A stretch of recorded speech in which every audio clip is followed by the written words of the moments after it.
In August of 1305, London awoke once again. But this morning was different. The scent rising in the streets wasn't the familiar air of a market. It was the heavy stench of blood and fear, heralding an execution. That morning, in the eyes of the English, a rebel. In the hearts of the Scots, a hero, William Wallace, was being led to his death. Chained, barefoot, his body weary, but his gaze still defiant, he walked rising in rebellion for freedom. This execution wasn't just to break him, it was meant to crush ideas, hope, and a people's will. But history has shown us time and again, ideas cannot be chained. Childhood, a spirit growing under English boots. William Wallace's exact birth year is unknown, but it's believed he was born in a small village in northern Scotland during the 1272nd. His father was an ordinary farmer. Wallace wasn't born a noble. Yet, being born in Scotland during those years was a struggle in itself. The English roamed Scottish lands freely, oppressing peasants, breaking laws, and even claiming Scottish women under the guise of false rights. As a child, Wallace witnessed the tyranny of English soldiers in his villages. His family lived in hope that one day England's iron grip would loosen. But Wallace was not one to stay silent under oppression. The spark. The road to Stirling. In 1296, King Edward I of England seized the Scottish throne directly. During this time, some of Wallace's family members were either killed or exiled from their lands, and this turned the anger within William Wallace into a spark. In 1297, the English murdered Wallace's beloved Marion Braidfute in a village. This event drove Wallace to take up the sword in earnest for the first time. From that moment, Wallace was no longer just a farmer. He had become a rebel, bearing a sword for his people. The Raid on Lanark. Rising up.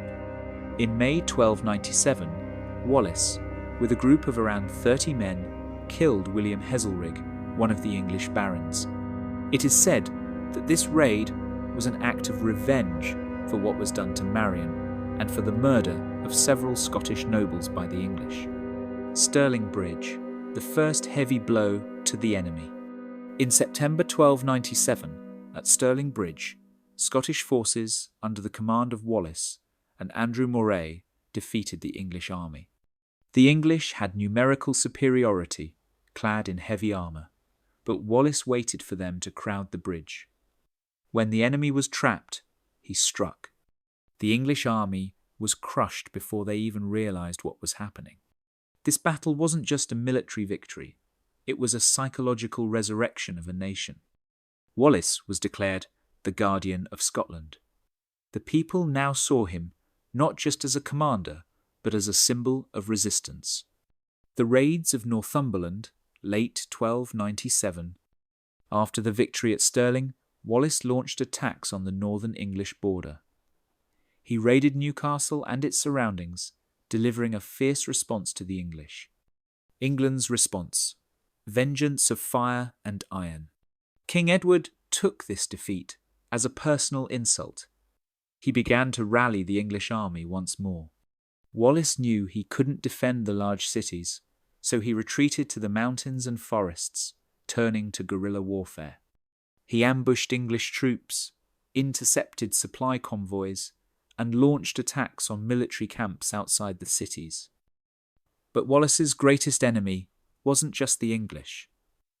Scottish nobles began making deals with England for their own personal gain.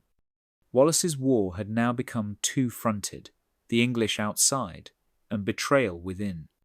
Falkirk, a turning point. In 1298, at the Battle of Falkirk, Wallace suffered a heavy defeat.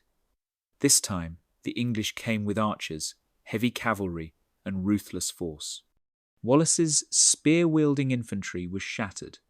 After this battle, Wallace stepped down from his title as Guardian. But his fight did not end. He went deeper, living among the people. He hid in the forests, keeping the struggle alive within the heartbeat of the folk. But this shadow war would end in betrayal during the summer of 1305. Betrayal. In the hands of Menteith. Wallace was captured through the betrayal of a Scottish noble named Sir John Menteith. When handed over to the English, he had no sword, but his head was held high, because he was already prepared for death. They could take his body, but never his beliefs. Chained, he was taken to London. The city watched in silence as he passed. Some threw stones, others looked away. But Wallace's eyes remained defiant. Trial, justice, staged like a play. At Westminster Hall, the trial was staged, with charges prepared. Treason against the king, murder, inciting war. But Wallace's response hit like a slap. I have never been the subject of the King of England. Therefore, I cannot be a traitor to him. That sentence went down in history. It wasn't a courtroom, it was a theatre stage. The verdict was already decided. Wallace would die. But how? Death by torture. The scream at Smithfield. On the morning of the 23rd of August, 1305, thousands gathered at Smithfield Square. Wallace was stripped, tied to a cart, and dragged through the streets. His body was broken, but there was no fear in his eyes. He was hanged, but brought down just before suffocating. The real torture was just beginning. His abdomen was cut open, his organs removed and burned before him. This was more than a punishment, it was a message. Finally, his head was severed, his body was quartered. The parts were sent to Stirling, Berwick, Perth, and Newcastle. Each piece was meant to tell the people, submit to this fate. But the people read it as, continue on this path. Freedom rising from the ashes. Wallace's head was displayed on London Bridge for months. But with each passing day, it wasn't his death that was remembered, it was his ideas. King Edward believed he had won. But just 9 years later, following in Wallace's footsteps, Robert the Bruce crushed the English at the Battle of Bannockburn. Scotland finally gained its independence. The torch ignited by Wallace's death led a nation to freedom, the shadow of a legend. Centuries passed, but Wallace was never forgotten. His story became the subject of legends, films, and books. He had become a hero not just for Scotland, but for every people oppressed under occupation. Today, if we can defend an idea freely, it is because of a man who stood tall, even at the gallows. Because sometimes the loudest scream in history is heard in a silence that even the executioner cannot break.